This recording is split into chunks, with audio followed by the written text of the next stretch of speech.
Welcome to Liars and Lovers, the podcast where love, deception, and crime collide.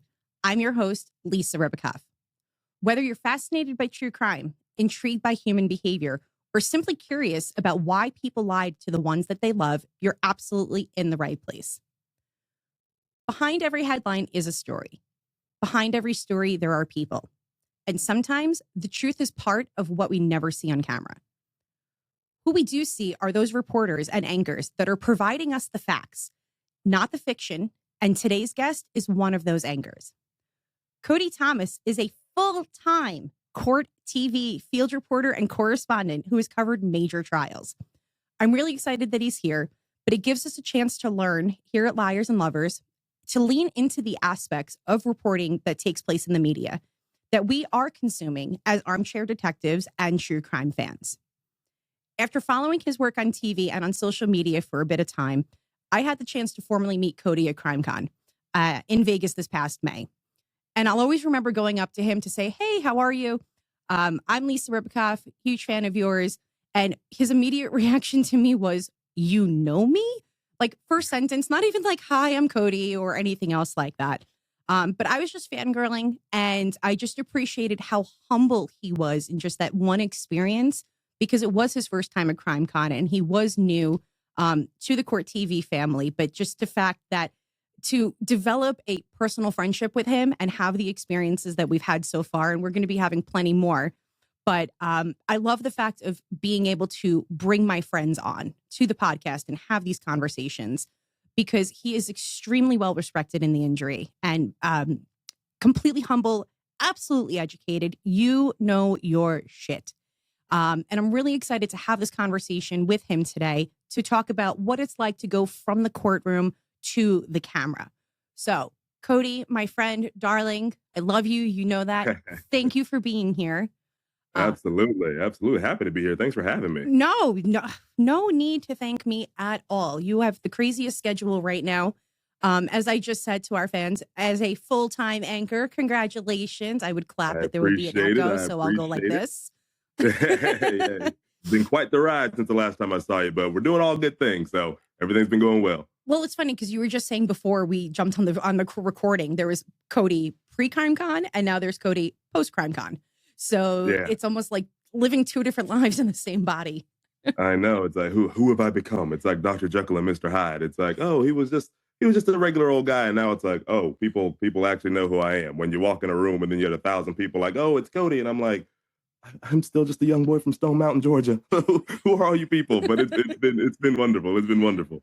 Well, speaking of transitioning, pertaining to like just different roles that you've had, what first drew you to covering crime in the courtroom?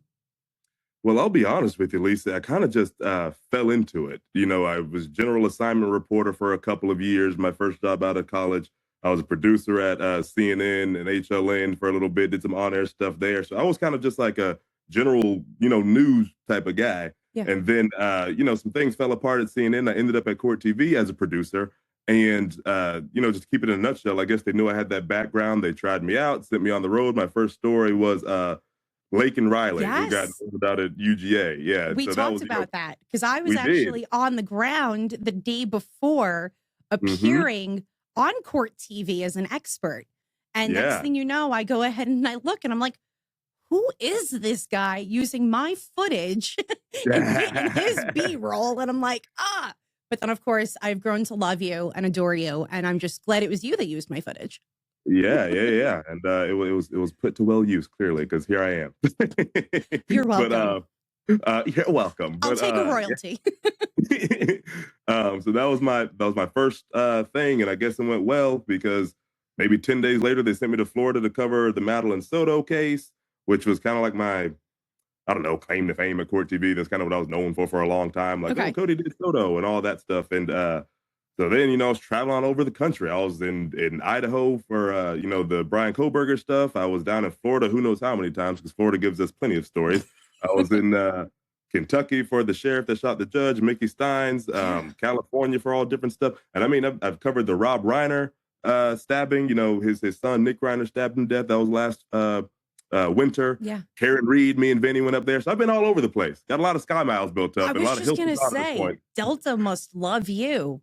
Oh yeah, just got my gold medallion status, so we're moving up in the world. Honey, you've got about 5 more months to hit platinum. I'm already platinum, Oh, and I just have to finish my trip to CrimeCon UK in London in October, and then I'll hit platinum for next year. So it's look definitely at us. worth the perk. Keep on that airplane. Absolutely. Look at us. Look, who would have thought? I know. Um, Love it. so with all of this traveling that you're doing, you're bouncing around story to story, and you're interviewing and meeting so many different people, from Mhm. either fans of the case, and I hate to call them fans, but maybe followers is a better word. Yeah. You're dealing with other experts. But you're also set up at the scene where you're not the only anchor reporting. You have individuals from different syndicates that are also set up in their tents with their coolers and cameras and everything else ready to go ahead for the next hit piece. Um, Mhm. what have you learned about the difference between the story that you tell or someone may tell versus the actual truth? It's obviously it can vary, right? Yeah. And I saw a lot of this when I was down in Dallas for Carmelo Anthony, Hmm. because with that one there were no cameras in the courtroom, so you had to go on me and 6 or 7 other reporters that were trying to condense 9 hours of testimony into 4 or 5 minute hits. Yeah. Which, naturally there's human error there. You're not going to remember every single word that every single person said at every single given time, Hmm. but what I've seen, at least in my experience, Yeah. there's other people's experiences and everything else, but the stories that get told versus the stories that come out, I always describe it. It's like the same trunk of a tree, but maybe different branches. They Okay. always have the same foundations. It's just a matter of the little minutia, the little nuanced details might vary a little bit, but the big picture stuff usually stays the same. For example, like it's like Nancy Guthrie went missing in Arizona. Hmm. That's the tree trunk. We know she was missing. Yeah. Now the branches are: did she get taken? Did she wander off? Which, as time went on, I'm talking about from the beginning. Oh, yeah, We yeah, know yeah. that was the case now. But did she get taken? Were family involved? Remember, the son-in-law was a suspect. That's why they sent me out there that day. They thought he was going to get arrested, and nothing ever happened. So all that different speculation, from internet sleuths and even people like us that are just speculating on air because no one knows. We're trying to use the best of our knowledge, the best of our common sense based on the history of the things that we've covered. So again, just to reiterate, same trunks, different branches, but I haven't seen any blatant, overt, just misinformation in my experience, at least the people I've been around, but that's not to say it doesn't exist. Yeah. Now, I went to the scene when the second search warrant was issued on Rex Heuermann's house, and I was Mm, there on the ground and live streaming, recording, breaking, I guess, news to the internet as much as possible. And I was, of course, trying to just get my brand out there as being in the field and trying to get my own media hits. So it was a little selfish. But what I did notice is that what we were talking about with all of the different networks, and they had all of their anchors and field correspondents, they were all sharing information that they had from their sources. Is that a common theme that takes place? Because I do see where you just mentioned it now. You've got the tree trunk, but the branches sometimes have different information. Have you mm. noticed in the field that correspondents lately are a little bit more collaborative than they used to be? They in my yes, from the stories I've covered, because I mean, it all to me when it comes to things like that, I guess it depends on the individual reporter or the correspondent or anchor, maybe the individual entity, the agency, whether it's whatever network it may be. But what I've seen is that we're all on a team. Yeah. No one's trying to tell a different story than the other one. It's all the same story. And if you happen to get a little tidbit now, of course, if someone has a real exclusive, Oh, yeah. this person's only talking to us, that's going to be a little bit of a different story, which is completely understandable. Yeah. They might tell you like, "Hey, I'm talking to so and so later on at 5 o'clock," but that doesn't mean you get the invite to come join, right? But it's just something like that. But even when I was in down in Dallas, because that's my most recent big one. Like, of course, I've covered stuff from the desk, but that's Yeah. the last time I was on the road, and it was giant, nationwide story. But Mhm. a lot of the reporters there, like I don't have to pop out and do a live hit, but when you popped out, you couldn't go back into the courtroom until the next break. And so I'd pop out, do my thing, and then wait around for, I don't know, 30, 40 minutes. And then some of the local reporters would kind of fill me in on what I missed. Like, oh, they talked about this person said that. And that only happened like twice. I was in there, 98% of the time. You Yeah. know what I mean? So it wasn't like I missed a whole lot. But yeah, two of the local reporters down there, these two female reporters were really nice, really gracious enough to just be a friend. You're like, hey, this is what you didn't miss much here. They talked about this. They talked about that. Thank you for this. What have you. And again, the collaborative effort was just very, very much so appreciated because technically they didn't have to do that, like in any capacity. It could have been like, hey, you're out here. You had to do what you had to do, but we're in there getting our information. So you have at it. But I have seen a lot more of that when I was in Los Angeles for Nick Reiner. People telling me, like, I was trying to figure out the address of Conan O'Brien's house, and I got that from one of the reporters. It's up here. It's in the cul-de-sac. You're going to see it. It's this color with the tall bushes. Or, when I'm out there at Nancy Guthrie or wherever I'm at. Yeah. If I see other reporters, they're always pretty gracious because we're all out there. We're all working these long hours. We're all, doing this strenuous job trying to bring the information to the world. So, like, why add an extra layer of stress that doesn't have to be there? No, of course. Now, with all of your history in media, from producing and now being on air, is there a story or a particular case that maybe changed your perspective about relationships? How many, Lisa? But like, if you had to, we're not playing Family Feud, but I do want the number one answer. Like, number one, I mean, there might be a couple. Corey Richins. Yeah. Right, Corey Richins, who just got convicted earlier this year of poisoning her husband with the fentanyl drink, the Moscow Mule. Yep. Attempted to poison him with the sandwich before then, and it's just like you're married to somebody for so long, and of course, people have the problems. Like no relationship is perfect. Yeah. But it's like you're married to someone for all this time. You have these children, three young boys, I believe it was, and you still take this man away from take him away from the world forever, his family and everything. But you got these kids here that you didn't care about. And it's just like, do you ever really know a person? Now, of course, it's like, this is not like a normal thing. I mean, yes, spousal violence and spousal murders happen. Of course, it keeps us in business. But it's not like you walk outside and touch some grass and you see, I had 3 spousal murders in my neighborhood today. It's not like the most common thing, I should say. But at the same time, it's like it exists. And you're with somebody for 8, 9, 10, 11, 12 years, and all of a sudden you're drinking a drink at night with your wife who you think loves you, and then you don't wake up the next morning. So it's just it's kind of scary, but of course I do a great job of separating what I do for work and my real life, and I would like to think I don't have any potential significant others that would poison me with a Moscow Mule. I'm gonna now go ahead and send you like those drink covers where you can only put the straw in it just to make sure nothing goes in your drink, because you are like another wonder of the world. We need you. I need you. You would it would destroy our friend group. We would lose an Avenger. Exactly. No. Can't do this. Can't happen. So I'm buying you male Avenger. We need a little testosterone somewhere. I know. It's the gaggle of girls and Cody. Just Cody and the girls. Cody and the girls. And we all happen to be blonde, which makes it even that much funnier. Exactly. Here we are. So speaking of these cases, in your opinion, why do you think someone would go so far to like risk their freedom, reputation? Like, what's your thought about that? Because she tried killing him once. It didn't work. Went ahead and did it. Okay.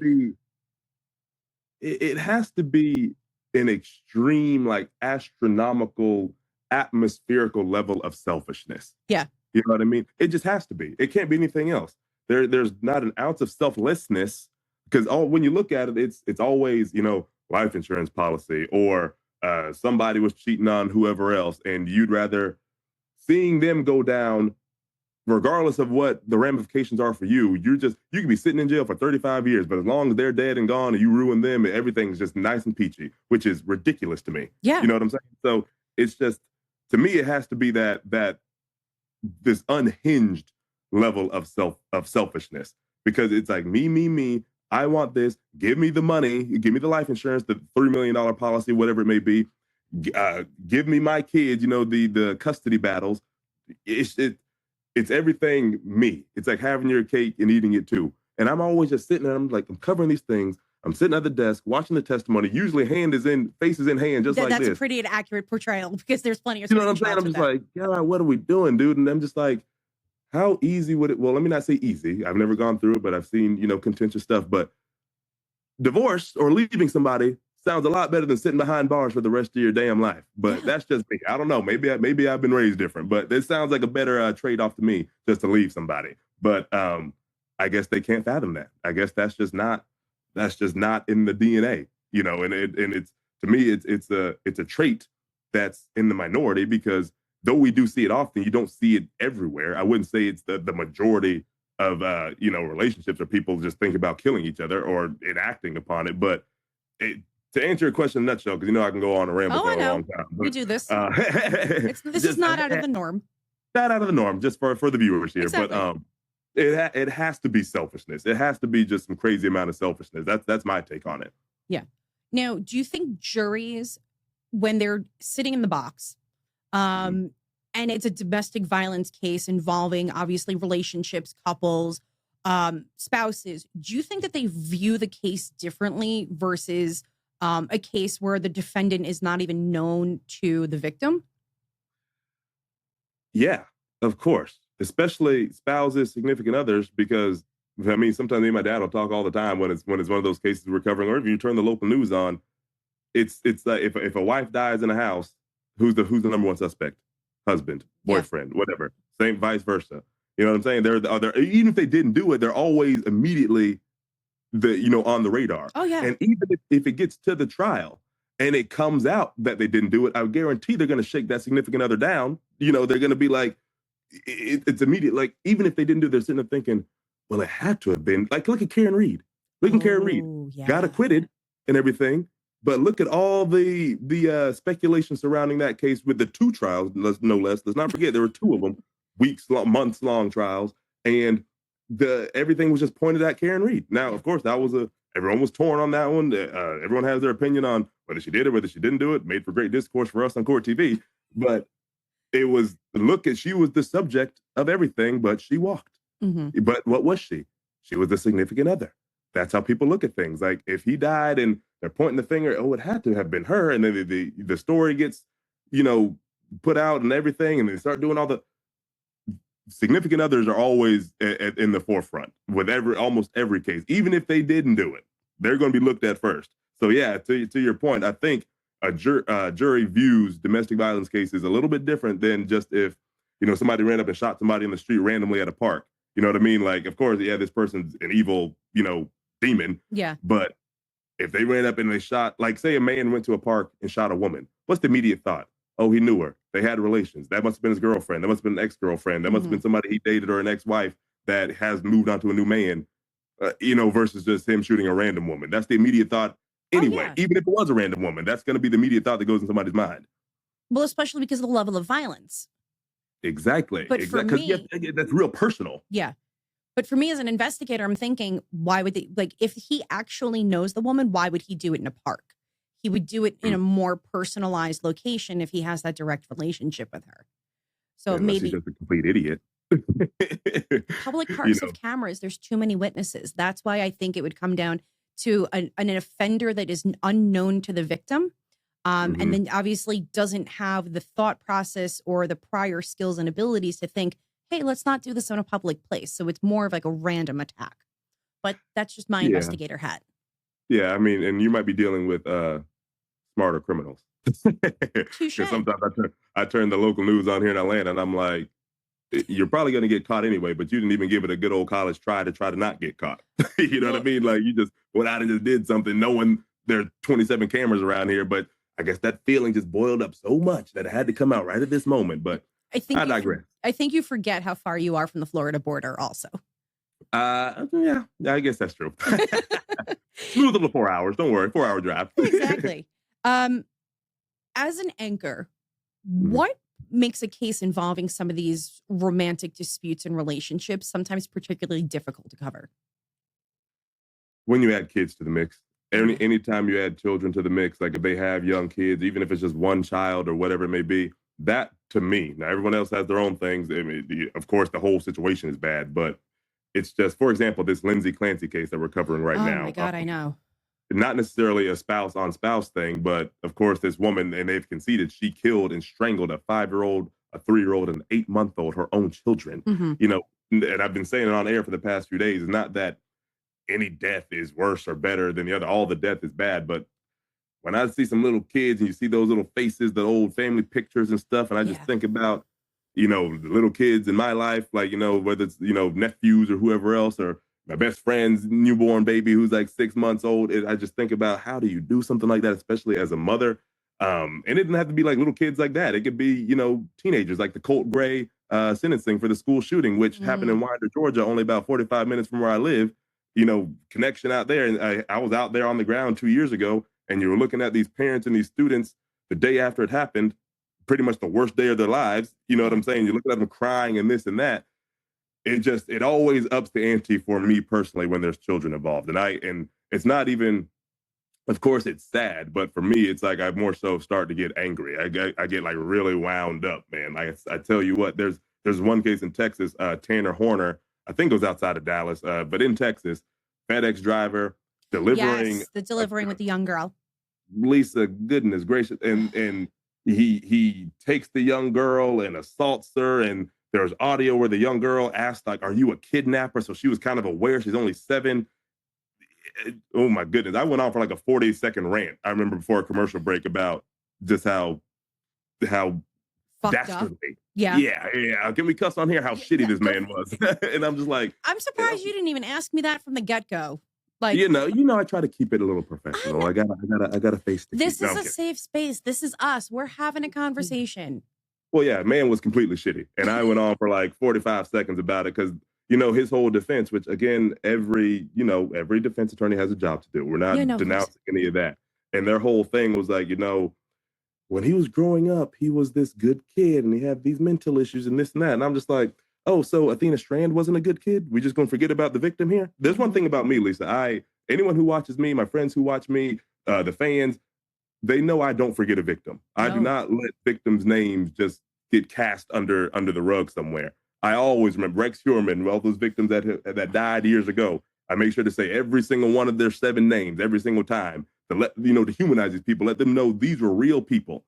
You know what I'm saying? And when it's children, it it takes it up a notch for me. But if you can't tell, I'm sweating while I'm sitting here. No, that's fine. And that actually kind of lead me into kind of what I was thinking of. What do you think the responsibility is of a field correspondent or an anchor or anyone in media has when discussing victims and their families? I mean, one, tell the truth. Yeah. Even in a world that we live in, I just tell the truth. 2, for me personally, everyone else has their own prerogative or whatever else. Like I just said, I don't forget victims because we spend all these weeks and the story revolves around the defendant, the accused killer, the maybe convicted killer at some point in time. It's always his or her name that's always there. But let's not forget the real reason we're here is the people that aren't coming up out of that ground anymore, the people that are never going to be here anymore, the people that don't have a chance at life anymore, the people that are supposed to grow up and have families of their own and see their own children and drive cars and go to prom and have girlfriends and boyfriends and party in college and do all the fun things. And they're not coming back. Yeah. But we're going to sit over here and worry about this man we're trying to lock up, which, yes, lock him up or her, lock him up.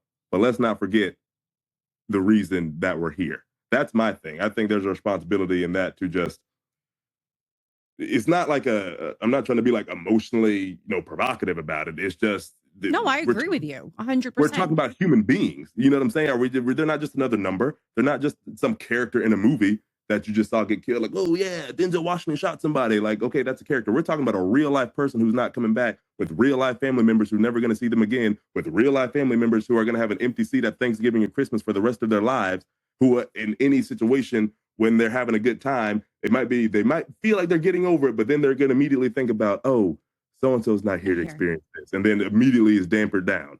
So, and they're not there because of the actions of some asshole. Somebody else. It's not like a car accident or like a disease where it's already natural causes or something. It's something like that. This is at the hands of some. But you know what I'm saying. But do it. Yeah. I'm gonna try to keep it. I'm gonna reel it in. I'm gonna crack you. I know it. She's gonna try. She's gonna try. So like going into all of this, I mean, it's not even part of the questions, but it's this whole Kohlberger crap that's going on right now. Him too, bro. Him too. I took a look at the plea documents and then I went ahead and I read over what he filed, I guess, this appeal on, and he's like, the conditions are not what I was told they would be. Well, I'm fucking happy that Yeah. those other inmates in the facility, even though you're in solitary confinement, are making your life a living fucking hell. Absolutely. And the fact that he's like, oh, I wasn't told, or the conditions aren't this, and I was lied to about that. No, you knowingly signed your bail application, or not your bail application, your plea agreement. You checked off that you understand what you were doing. You even checked off that you were provided sufficient defense counsel. And now you want to go ahead and drag your attorney through the mud on the back end. And now he's getting a free public defender. What the hell do you think that public defender is going to do for you? Exactly. And that was my thing, Lisa. I'm sitting there. The plea agreement process is not like some, oh, here's a plea deal. Oh, yeah, cool. Like it's like you just went through the list there. Yeah. It's a very detailed process to make sure you understand what the hell you're doing. Yeah. Are you of your right mind? Yes. Is anybody forcing you to do this? No. Did you feel you have sufficient counsel? Yes. Are you making this decision on your own accord? Yeah. All those, 30 minutes of questions that a judge asks you when you're in that plea hearing before the victim impact statement starts, that's what they're there for. The judge is not doing that just to talk and show off his voice. Yeah. You know what I'm saying? And you agreed to all that stuff. You sat there all this time. And now maybe because it's a year later and because the reality is probably set in now and you're probably sitting in there getting fucking bored. Now, let's just try this. What the hell are we talking about, bro? Like you told the people, you told the world that you stabbed these 4 young people whose families have been, I don't even want to think about how much trauma they've gone through. Yeah. These 3 young, first of all, grown man, you're gonna stab 3 young girls. I mean, I know Ethan was there too. Ethan was there, yeah. But 3 young girls, bro. You want to pick on some dainty little 19, 20-year-old girls as a 27, 28-year-old man? Yeah. First of all, it's whole other story. And obviously feeling for Ethan as well. But when I heard about the three young girls alongside Ethan, I'm just like, you ain't gonna pick on somebody your own size. Not to say go kill anybody, but this is the target here. You know what I'm saying? And to go off on another tangent, it's like school shooters. You take a big old rifle in a place where there's no weapons, where everyone's sitting there like sitting ducks. You ain't gonna go out and shoot at no police who got some bullets to shoot back at your ass. But I digress. But no, you raise a good point. They're not gonna go ahead and walk into a police station with a firearm because they know they're gonna get laid out. But exactly. But back to Koberger. I didn't mean to go off. No, you're good. I'm the one that brought it, Koberger, because just talking about it and what was going, it's the first thing that clicked into my mind because it's literally going on right now as we speak. Yeah, as of this week, and it's just, I guess like one of the guys I had on air the other day. It's like you're sitting there, you're getting bored, might as well try something to see if you can come out and breathe some non-prison air. But at the same time, it's like, bro, that ain't happening. That ain't happening. Sit the fuck inside that cell and take what you got. You know what I'm saying? Yeah, I'm not gonna. I can go on about this, and I feel some type of way regarding it, especially after being at former crime cons and speaking with Ethan's mom and attending presentations and stuff like that. Yeah. And now they have this Netflix show that just got released 2 days ago pertaining to it, and I don't think I can go ahead and watch it because a lot of it is BWC body worn camera footage, and I'm like, I want nothing to do with that. Because it's hard that the cases like this happen. The media is going ahead and reporting facts, but then the other side of media is production, movie, TV series, crime-based stuff like that.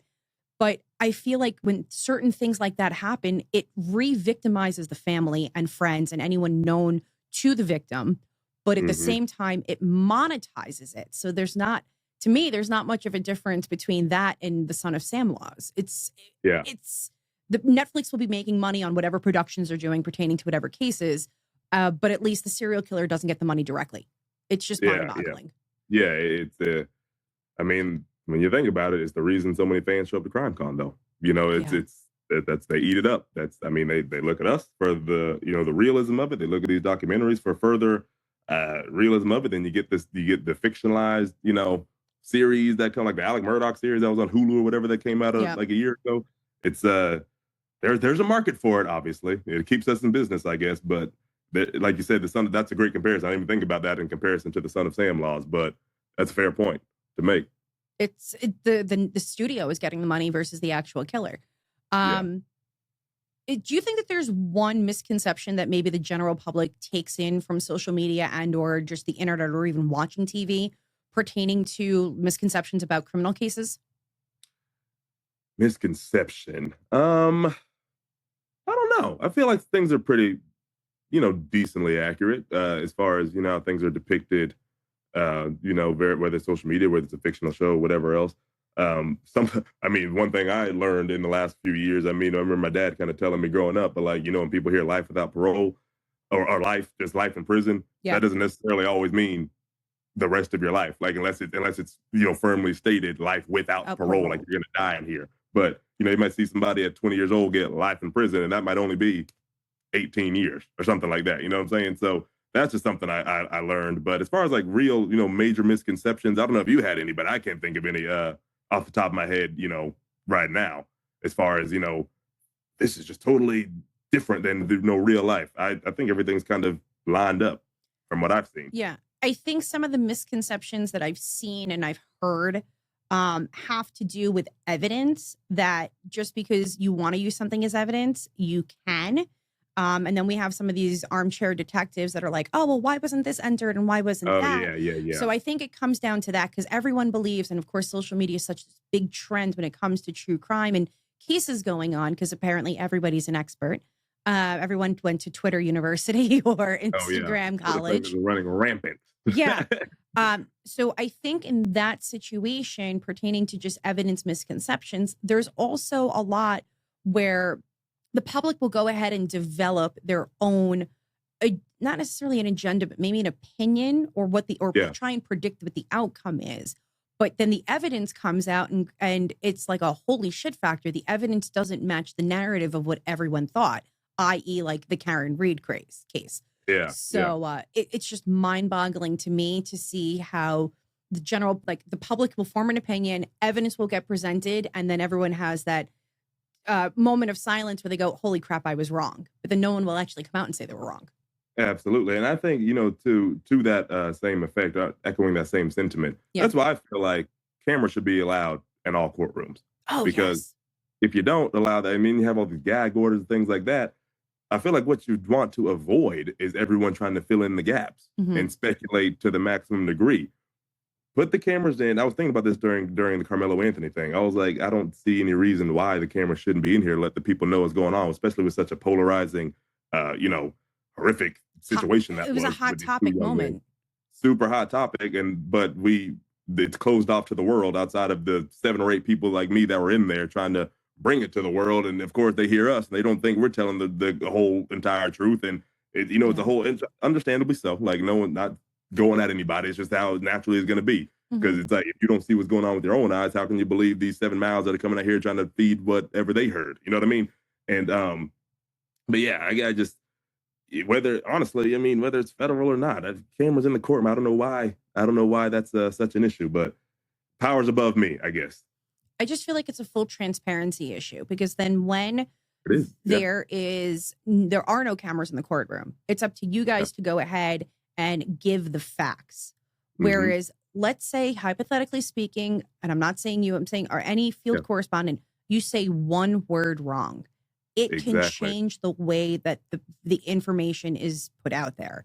And then it goes, how did this person get an exclusive? Well, it's not an exclusive. The person fucked up and wrote down the wrong word because they were writing so quickly on their memo pad because there was no cameras or recording devices in the courtroom.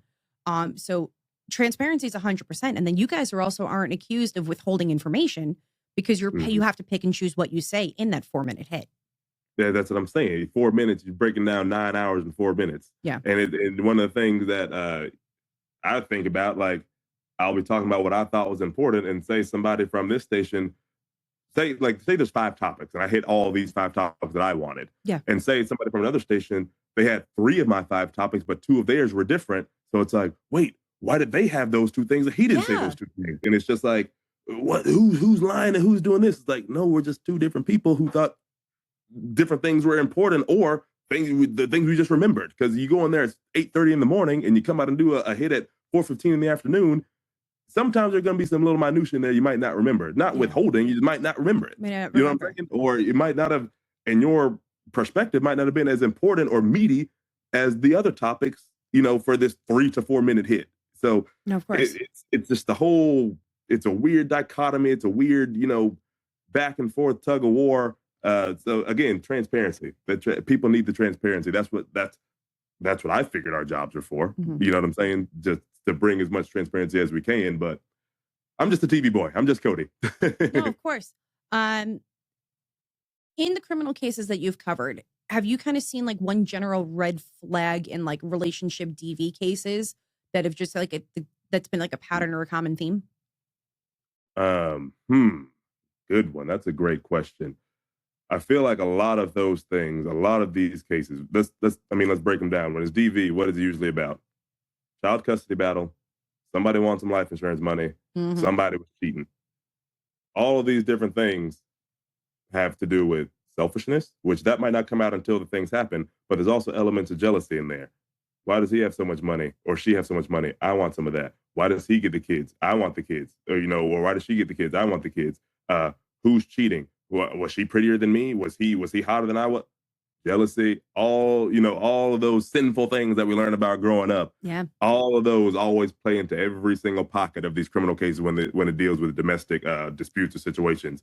At least to me, or somebody's grandma, like for example in the Adelson case, the Oh matriarch or my. whatever. She ain't like the young man, Dan Markel. Dan Markel. Yeah. So now you got her up here playing down on Wendy, and everything's just trickling down and everything else. He wanted to see his kids, and they didn't want him to see the kids. And Mhm. who's selfishness? I only want the kids. These are my grandkids. Selfishness and jealousy, I feel like, play into every aspect of this kind of stuff. Now, on a personal level, you are hearing and seeing some of the worst things because it's not even just the fact of you're in these courtrooms. You're seeing some of these exhibits. Yeah. And it's as an investigator, I've prepared exhibits before for certain types of Mhm. trials, and it's a little it's a little trauma. Um, Yeah. how has your view of love and relationships changed since seeing and being a part of the media process that you're in? It just keeps you on high alert. I'll put it that way. Keeps you on a little higher alert than the average person. Because you see the potential of what could happen. Yeah. And not only for me personally, I see how things have played out in courtrooms, and I look at some of my other friends, and if I see something that ain't looking too right, Yeah. I'm like, hey man, I covered a story just like this, and he or she is exhibiting some of the same behaviors as X, Y, and Z that I covered. So it's like I look at it in all facets of my life. And of course, my parents are watching now. And mom will be all, well, don't go on that date. You remember that story about X, Y, and Z? And I'm like, Mom, I promise she's okay. It's cool. You shouldn't be going to see so and so. Remember how that turned out? But that's just mom being mom. You have No, to. mom's always going to be mom. That's Exactly, it. exactly. But I'm joking around, but like at the same time, you are definitely a little more aware, just Mhm. aware of the behaviors of people. You're not as, I don't know if naive is the right word. You're just more put on to certain behaviors. I would say, at least for me. Okay. Um, what do you think is the most dangerous lie that someone can actually tell themselves while in a relationship? The most dangerous lie. Ooh, that's a deep one. Um, I've got my own thoughts, and I know you're definitely going to go on a tangent with it, but I want to know what you're thinking. no, no, no. I'll keep it kind of in a nutshell. It's simple, but it's like it could be paramount when people just tell themselves that they're okay when they're really not. God damn You it, know you what read I'm my saying? mind. So, You see, I'm tapped in. I'm there. oh, I'm there. I know We we're on only the hung same out in Vegas wavelength. for a 3-day bender. It's fine. No, yeah, when you just sit there and you just tell you everything's fine, everything's cool. You've seen that meme with the dog in the fire that he's like in a burning house and he's Yeah. like, fine. Yeah. When you're sitting there, but on really from an outside looking in, you're in the midst of chaos and you're choosing to be in denial about it, Yeah. whether that's guy or girl, I think that's when things start boiling and cooking until one day something explodes and some tragic happens. So that's what I think is most dangerous lie. As simple as that sounds, but that could lead to a whole road of hell down for anybody. No, I get it because once you start with the I'm okay, it's okay, we're going to be okay, you're Hmm. setting yourself up for false pretenses and not acknowledging any possible feral behavior that can take place afterwards. That's exactly the point. You just it's all denial. Yes. rather than being truthful. People, we hear all the time growing up from whether you follow athletes or whoever, musicians or whoever your idols are. What do they always say? Stay true to yourself. Hmm. But see, people don't take that into account. They stay true to what they think it should be, what they think it should be, or to somebody else's truth versus their own truth, which is all full circle coming back to being a good communicator. We've heard that however many times throughout our lives and continue to hear it. Communicate, talk, and if something has to end, for instance, we're talking about like domestics and Yeah. situations, stuff like that. It just fare you a lot better if you let the thing end than to do something that would jeopardize you, them, the rest of your family forever. I have 3 rapid fire questions for you. Rapid fire. Good thing I'm quick. Exactly. Margarita, spicy or regular? I'm not gonna lie, I love a regular. I was a spicy with y'all, but regular. Really? I thought it would have been the other way around, a regular. I'm a sweet boy. I'm a sweet boy. Favorite Avenger? Black Panther. Okay. I'm Rand. I can't with you. I can't. I was trying to keep it together so much, and then you just slipped that in there. The biggest lesson crime cases teach us about love. Kind of goes back to what I just said. Be honest with yourself and be honest with your partner. I mean, that's simple as it is. People act like that's such a hard thing. Be honest with yourself, be honest with your partner. And if you could ask the public to remember one thing when following some of these high-profile criminal cases, what would it be? 3 sides to every story. This side, and the truth. Just remember that. Use your own discernment. Of course, no one's ever going to tell something that makes them look bad. You know what I'm saying? Oh, yeah. If there's a situation, like say you got, you knew a couple that was dating, a man and a woman, Mm-hmm. and then they break up or whatever else. If you go ask each one of them what happened, you're going to get 2 totally, unless they're just the most mature people around, you're going to get 2 totally different stories that only them 2 know the truth to. Yeah. So you got to take things with a grain of salt. I mean, you hear people out, don't just cast them aside, but it's like, oh, Susie's saying this, but Jeff is saying this. What really happened in the situation? So 2 sides and the truth. That's all I'll say. And what case or story are you currently following that you think people should be giving a lot more attention to? Lindsay Clancy. I mean, it has a whole bunch of attention already, but this one's one of those ones where it's a talker. It's in the Boston area. Of course, we know Karen Reed was the huge one up there, but I'd say this one's probably a close second as far as the community interest in that area, and let alone around the country. So that one, and maybe that's just like, recency in my mind because that's what I'm covering right now. But another one, Nolan Wells, the situation going on down there in Mississippi with that missing boy where there's no answers. Well, not missing, you know where he is, but he died under what people are speculating to be weird circumstances. Very weird circumstances. Weird circumstances. You go out with some boys and, they leave without you. Your phone's on the boat. You stay behind with the girl, allegedly. Just a weird thing. I'm not pointing the finger in any different direction because, I mean, that situation, those are my friends growing up. I had, my 3 boys that were a little lighter complexion than I was, and we go on boats all the time. So it's not like anything like that. It's just, I guess, the family just wants some answers. And I understand where that's coming from, because if that was my little brother or whatever else, I would want some answers too. But just following that one close, and, maybe it'll come out. Maybe it was just an accidental drowning, but it doesn't really pass the smell test right now. Lindsay's case is sticking with me, especially because it's already publicly out there that she had mental health issues, and still currently does.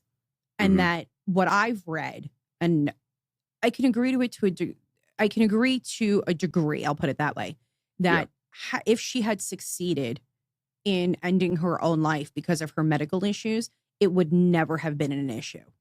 Absolutely not.